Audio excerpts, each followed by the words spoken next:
Ancelotti, Demencelotti, Lobotomy. Um, it seems as if the rodeo, the let the ballers ball road might end at the end of the season. But does it end with a trophy or trophyless? We're not counting a Rey Mysterio trophy.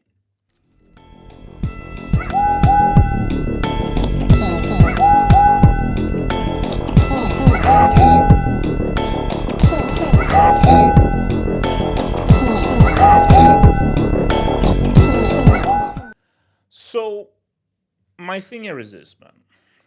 Um, before we even get there, because we obviously there's the title of the vid and everything. Stories are delusion is sickness, and we all fall sickness to it. You know, it doesn't look like it's a new angle. It is what it is. New news. We all fall sickness to this whole thing that we call delusion, man, and I feel that Ancelotti might be falling towards that delusion. So what do I mean by that? Let me bring up this. So here's the thing up here. Carlo Ancelotti, questioning a club that has won 30 titles in 15 years is just misleading to me. Now, Carlo, even if you've won 300 trophies, 600 trophies, we live in a world of what have you done for me lately? All because Real have won 15 UCLs, it doesn't mean that we can't call you ass cheeks for this season. It's not about what you did last season. It's not about what you did last week. It's about what you did yesterday, what you did this morning, what you did a minute ago. Because that is what we are doing as football analysts and football aficionados. We detail and critique you based on how you're playing now. So it can't be a case of like, because you're one of the most successful clubs, if you've been trashing, oh, well, look, but they have 15 UCLs, but they won the league last season. Cool.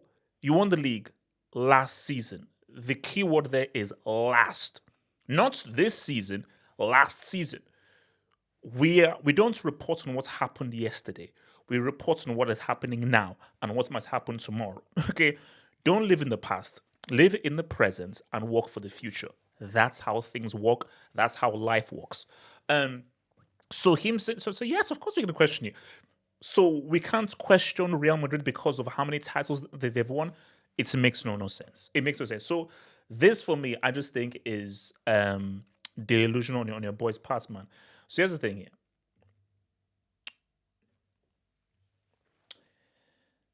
Florentino Perez is showing me even more support and love now than things go well. This is what you call peak delusion here. Perez knows that he effed up. And he knows that this season is messed up. Now, there is still a Liga that can be won, although it's looking sketchy. And there is still a Rey Mysterio trophy that can be won on the 26th, although last times that Real met Barca, they got bent over without any lubrication used. There was no lubrication used. I can confirm no lubrication was used. No diddy. No diddy. There wasn't even any Johnson baby oil. No diddy. That's what Barca have been doing to Real. So Perez is not a fool. He realizes that it's very likely, and this is where things get scary and sketchy, it's very likely that you could have a situation where Real go trophyless. That's going to happen. Let's be real. The way Barcelona are playing and the way they are moving, they look like if they're going to win the league. In that final, in a one-off game, most people with half a brain cell will put the money on Barcelona. It is a final. And in a final, it's anybody's game. And when it's a final against two teams that are fierce rivals, form goes out the window. And 1000% Real Madrid can beat Barca, and they have a chance to beat Barca because it is still Real Madrid. But most would say Barcelona are going to win that. So there is a real possibility that the defending La Liga champions and the defending UCL champions, after bringing in Mbappe, one of the biggest players in the world, a 19-year-old World Cup winner, could end up trophyless. And look, my thing here is, you can't erase history. Don't live in history. Don't wallow in history. but you can't erase history. When we're assessing Carlo, I don't give a damn about how many UCLs he's won. I don't give a damn about what leagues he's won. We will cook him right now and we'll say, yo, when does he get inducted into a retirement home? Because we are reporting on current events. We're reporting on current events. And currently, right now, it's looking sketchy for Homeboy. It's looking sketchy. So we have to accept that it's that you right now don't look great, but we can't erase the fact of what he's done or accomplished. No matter how bad you are or how bad you're doing right now, we can't erase what you've done. We can clown Cristiano right now and say that he's a Saudi merchant who can't win a league with Al Nassr. How does that negate him being the greatest Champions League player of all time? How does that negate all the goals he won, all the UCLs he won for Real Madrid and what he did for United? And all the records that he broke? No, it doesn't erase that. We will cook him and we'll make Saudi jokes about him, but that doesn't erase his incredible legacy on the game. So Carlo Ancelotti, whatever happens, even if Real go trophyless, he will still go down as one of the greatest managers of all time. But if he goes trophyless, we have to have that very uncomfortable conversation. With all the teams you've managed and all the players that you've had at your disposal, you've never been able to go back to back. That's real. And I don't think, and obviously we're getting towards him leaving now, right now, but Carlo has to take some blame. You could coach better, set up better, have better tactics and strategies. He didn't ask for Mbappe. They needed a striker. They needed a Toni Kroos replacement. And they needed another centre-back. In January, they were down. Militao was injured. Alaba was suffering from injury. He didn't get a defender. So as much blame as you want to put towards Ancelotti in so real situation, a lot of blame must be put to Perez. Any person who understands football knows that you need players.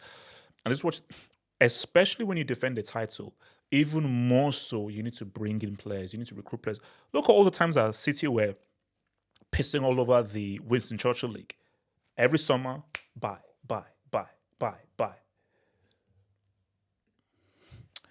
You have to buy. Like, you simply have to buy. All because you're a defending champion, you're a winner. Doesn't mean that you stand still. So I'm sorry. In a way, Perez screwed over Ancelotti by not giving him the players that he needed to improve upon a team. Especially when you lose players, you need to replace those players. When you lose a player, especially a key player, you don't just ignore that. You have to replace that role. So it brings me now to why we're here. Shout out to your boy David Ornstein, man. Although Fab is still the GOAT. Ancelotti expected to leave Real Madrid, and preference from multiple positions is to become Brazil head coach. Growing anticipation, Xabi Alonso succeeds, 65-year-old Italian, Real Madrid, unclear before or after. So he's out of there. And I think this was the worst kept secret. People knew, because Carlos said that all people support me, blah, with the support, I'll be here next season, and why. But I think you need to do that to show public face. Deep down, people knew that Carlo, it's over. It's done. Based on just how this team has fallen off a cliff, how they have not played well at all for all of this season. And yes, you can bring in Perez, the introductions. The buck always stops with the manager. Tash, it may be unfair. That's just the reality. I don't tell you how things should be. I tell you how things are. So for Ancelotti, like the manner in the clincher was the Bernabeu. Like the first leg was bad. How badly Real Madrid played and the fact that Arsenal were superior than Real Madrid for 180 minutes, and more so, Arsenal beat them twice. You're defending champions and you got beaten by a team who've never won the Champions League, who've only been to one UCL final. They beat you convincingly twice. So when that happened, Carlo knew that he was done, bro. Like, I'll call up the retirement home. You're done, bro. You're done, actually. Xabi Alonso. Now, I think there's something that people need to realize here is if it is to be Xabi Alonso, this team needs a makeover. Xabi Alonso cannot coach the way this team is currently set up. The way this team is set up right now with these players, no additions, it's set up for an Ancelotti to do a mixture of gid, let the ballers ball, and man-to-man motivation, and man-to-man management and coaching. Xabi Alonso, he needs potentially wing backs, defender, he needs a midfielder. I think he most likely needs a striker. So he needs to build a team in his image that he can coach in the way that he wants and in his ideology. And I think that a big thing for Alonso is really going to be what do you do with the Mbappe Vini issue? The issue exists. Mbappe cannot play striker, and you can't have both Mbappe and Vini on the left wing. How do you fit Mbappe into this team? Can Mbappe and Vini coexist?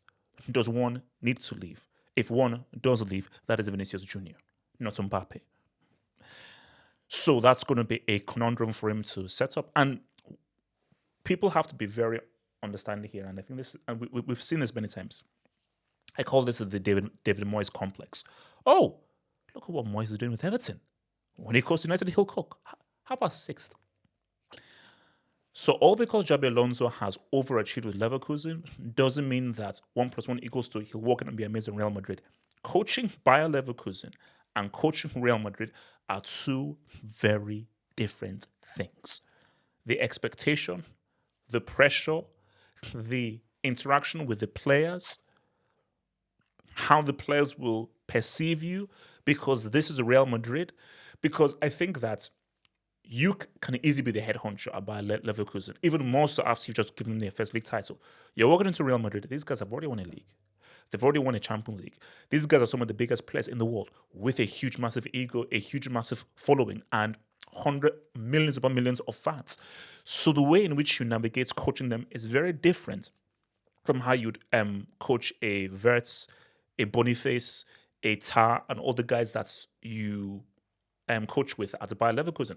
So don't expect this just to be, he's a better tactician than that old fossil. He's a better strategist than that freaking dinosaur velociraptor merchant. He'll cook and show why that guy is an old folks piss bag loser. Not necessarily. So in life, never assume. So it's going to be interesting. And look, but one thing is clear here. They do need a change. Whether you like it or not, Ancelotti's time is done. And the way this team is, how young they are, the kinds of pieces that are around here, I think it's time for new, fresh ideas. I think Ancelotti felt that Hugh would have been the guy to dominate.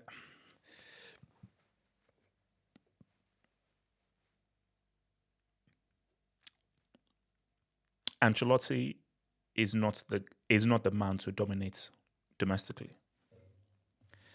The proof is in the pounded yam.